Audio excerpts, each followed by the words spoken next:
Վրաստանի վարչապետ Իրակլի Կոբախիձենիքսի իր էջում գրառում է կատարել շնորհավորելով Հայաստանի վարչապետ Նիկոլ Փաշինյանին։ Սրտանց շնորհավորում եմ վարչապետ Նիկոլ Փաշինյանին ընտրություններում իր կուսակցության հաջողության կապակցությամբ։ Անհամբեր սպասում եմ մեր սերտ համագործակցության շարունակությանը, Վրաստանի եւ Հայաստանի միջև ռազմավարական գործընկերությունն ու բարեկամական հարաբերությունները ամրապնդելու համար, հանուն մեր ազգերի բարգավաճման։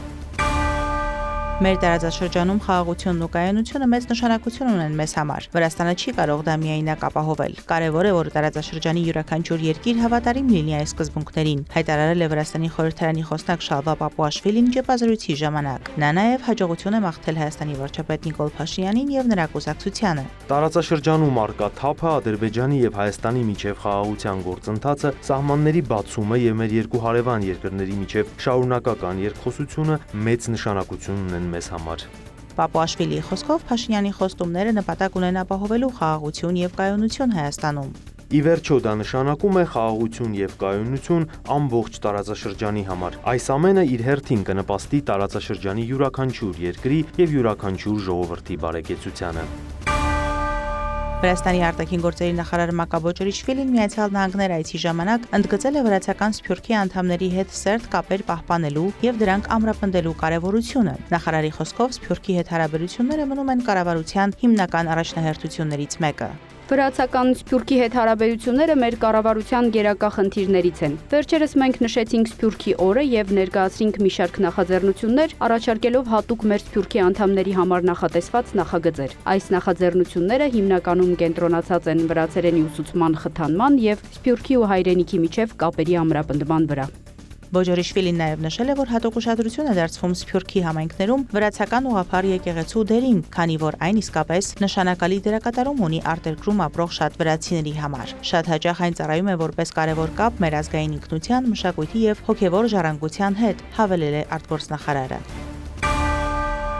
Ամենայն Վրաստանի կաթողիկոս պատրիարք Շիո III-ը իրականացրել է մոտ 700 երեխայի զանգվածային մկրտություն, շարունակելով իր նախորդի ամենայն Վրաստանի կաթողիկոս պատրիարք Իլիա II-ի կողմից ձևավորված ավանդույթը։ Արարողությունը տեղի է ունեցել Թբիլիսիի Սամեբայի մայր տաճարում։ Սա առաջին դեպքն էր, երբ Շիո III-ը անձամբ անցկացրել է այսքան մասշտաբային խորհուրդը։ Ծեսի ավարտից հետո կաթողիկոս պատրիարքը քարոզով դիմել է հավատացյալներին եւ օրհնել իր սանիկներին։ Հիշեցնենք, որ զանգվածային մկրտությունների ավանդույթը 2008 թվականին ներդրվել էր կաթողիկոս պատրիարք Իլիա II-ի կողմից երկրում ժողովրդագրական իրավիճակին աջակցելու նպատակով։ Նա անձամբ դառնում էր բազմազավակ ընտանիքների յուրաքանչյուր երրորդ եւ հաջորդ երեխայի կնքահայրը։ Եկեղեցու տվյալներով այս տարիներին Իլիա II-ը դարձել է ավելի քան 50,000 երեխայի կնքահայր։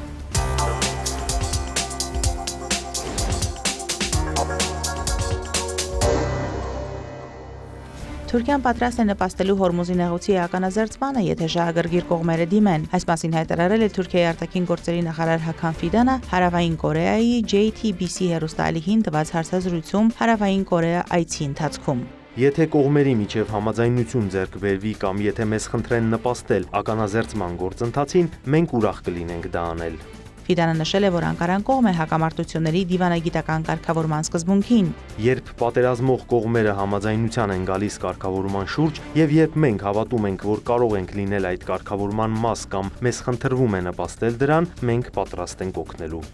Մեկնաբանելով Հորմուզի նեղուցի ապագան, թուրքական դիվանագիտության ղեկավարը կարծիք է հայտնել, որ այս ջրային ուղու շուրջ ստեղծված իրավիճակը դարձել է ավելի հրատապ, քան նույնիսկ միջուկային հարցը, դրա գլոբալ, տնտեսական եւ մարդասիրական հետևանքների պատճառով։ Հաշվի առնելով ստեղծված իրավիճակը, առաջին անգամ միջուկային խնդրից ավելի հրատապ եւ կարեւորություն է ձեռք բերվել մեկ այլ հարց՝ Հորմուզի նեղուցի շուրջ ստեղծված իրավիճակը։ Եթե Հորմուզի նեղուցը փակ մնա եւս մի քանի ամիս, որոշ տեղեկությունների համաձայն մի քանի աֆրիկյան երկրներ կարող են բախվել իրական սննդի պակասի։ Վերջին հաշվով սա կդառնա համաշխարհային մղձավանջ բոլորի համար։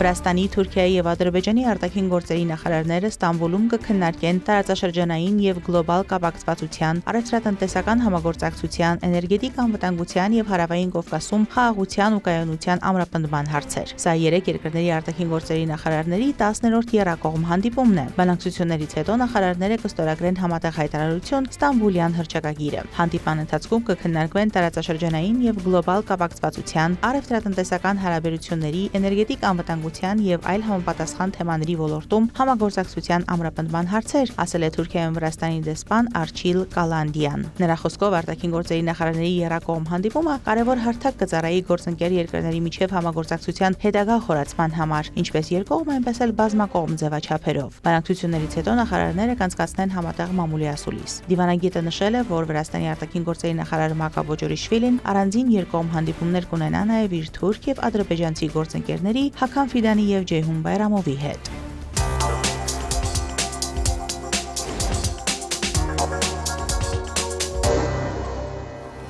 Իսրայելի պաշտպանության բանակը հայտարարել է, որ Իրանը հրթիռներ է արձակել Իսրայելի ուղղությամբ։ Իսրայելի ռազմաօդային ուժերը հետ են մղել հարձակումը, ասվում է Իսրայելի բանակի Telegram ալիքում հրապարակված հայտարարության մեջ։ Ազդանշաններ են հնչել Իսրայելի հյուսիսում, հաղորդում է The Times of Israel-ը։ Իրանից հայտարարել են, որ հարձակումը պատասխան է Իսրայելի կողմից Լիբանանի վրա կատարված հարվածներին։ Ավելի վաղ Իսրայելը հարվածել է Բեյրութի հարավային արվարձաններին՝ ի պատասխան շիական Հեզբոլլահ շարժման կողմից Իսրայելի հյուսիսային շրջանների հրթիռակոծության։ Իրանի իշխանությունները խոստացել էին արձագանքել Լիբանանի վրա Իսրայելի հարվածներին։ Պենտագոնից Axios-ին հայտնել են, որ Մերձավոր Արևելքում գտնվող ամերիկյան ուժերը պատրաստ են պաշտպանվելու, եթե Իրանը վերսկսի հարձակումները։ Իսրայելում հրթիռային հարձակումների պատճառով դպրոցներում դասերը չեղարկվել են, հաղորդում է The Times of Israel-ը։ Արգելվում են 200-ից ավելի մարդկանց հանրային հավաքները դրսում եւ 500-ից ավելի մարդկանց հավաքները փակ տարածքներում։ Իսրայելի ազգային անվտանգության նախարարն ի պատասխան իրանական հարձակման հայտարարել էր, այս գիշեր Թեհրանը պետք է ոտք տա։ Ավելի ուշ հայտնի է դարձել, որ Իսրայելի ռազմաօդային ուժերը հարվածներ են հասցրել Իրանի արևմտյան եւ կենտրոնական հատվածներում գտնվող թիրախներին՝ ի պատասխան Իսլամական Հանրապետության կողմից իրականացված հարվածների։ Այս մասին հայտնել են Իսրայելի պաշտպանության ուժերը X սոցիալական ցանցում։ Հայտարարության մեջ չեն նշվել կոնկրետ թիրախները։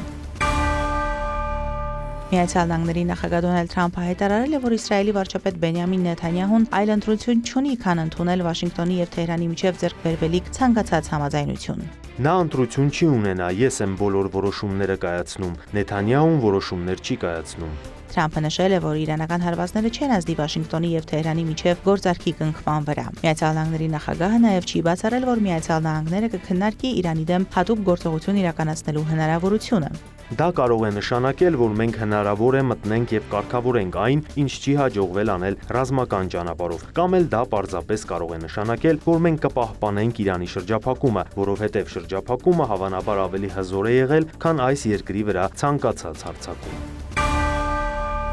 Իրանի արտաքին գործերի նախարար Աբբաս Արաղչին Մեծ Բրիտանիայի, Կատարի, Թուրքիայի եւ Ֆրանսիայի արտաքին գործերի նախարարների, նաեւ Պակիստանի բանակի հրամանատարի հետ հեռախոսազրույցների ընթացքում քննարկել է տարածաշրջանում ստեղծված իրադրությունը Իսրայելի կողմից Լիբանանի վրա իրականացված հարձակումներից հետո, գրում է Մեհրը։ Աբբաս Արաղչին քննարկել է տարածաշրջանային վերջին իրադարձությունները Մեծ Բրիտանիայի եւ Թուրքիայի արտաքին գործերի նախարարներ Իվետ Քուփերի եւ Հական Ֆիդանի, նաեւ Պակիստանի բանակի հրամանատար Ասիմ Մունիրի հետ Լիբանանում սիոնիստական վարչակարգի կողմից հրադադարի բազմակի խախտումներին Իրանի արձագանքից հետո, ասված է Արաղչիի Telegram-ում հրապարակված հայտարարության մեջ։ Բացի այդ, Արաղչին հեռախոսազրույցներ է ունեցել Ֆրանսիայի արտաքին գործերի նախարար Ժան-Նոել Բարոյի եւ Կատարի արտաքին գործերի նախարար Շեյխ Մուհամմեդ բեն Աբդել Ռահման Ալ-Թանիի հետ Լիբանանյան ճակատում Իսրայելի վարչակարգի կողմից հրադադարի բազմակի խախտումներին Իրանի Իսլամական Հանրապետության արձագանքի եւ տարածաշրջանային վերջին իրադարձությունների վերաբերյալ։ Արաղչին ասել է, որ պատերազմը դադարեցնելու Միացյալ Նահանգների հետ կնքված համաձայնագիրը պետք է ներառի Լիբանանը։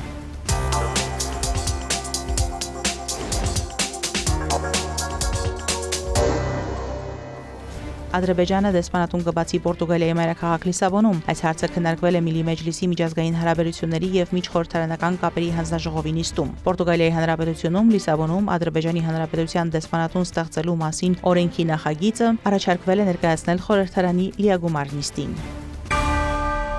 Ադրբեջանի դպրոցներում TikTok-ին մուտքը արգելափակված է։ Այս մասին հայտարարել է Գիտության եւ կրթության փոխնախարար Ֆիրուդին Գուրբանովը վարչական իրավախախտումների մասին օրենսգրքում փոփոխությունների նախագծի, ինչպես նաեւ տեղեկատվության, ինֆորմատիզացիա եւ տեղեկատվության պաշտպանության մասին եւ երեխաներին վնասական տեղեկատվությունից պաշտպանելու մասին օրենքների խորհրդարանական քննարկման ժամանակ։ Նա նշել է, որ ուսումնասիրությունների մեծ մասը ցույց է տալիս, որ սոցիալական ցանցերը կարող են բացասաբար ազդել հոգեկան առողջության վրա։ Տարբեր երկրներ տարբեր մոտեցումներ են որդեգրում։ Ունեն նաև այլ ընտրանքային լուծումներ։ Աշխարհում կոչեր են հնչում ոչ միայն արգելքների, այլև անվտանգ սոցիալական ցանցեր ստեղծելու համար ներդրումներ կատարելու վերաբերյալ, հավելել է Գուրբանովը։ Մարոթ Հարվերդյան, Հարևաններ։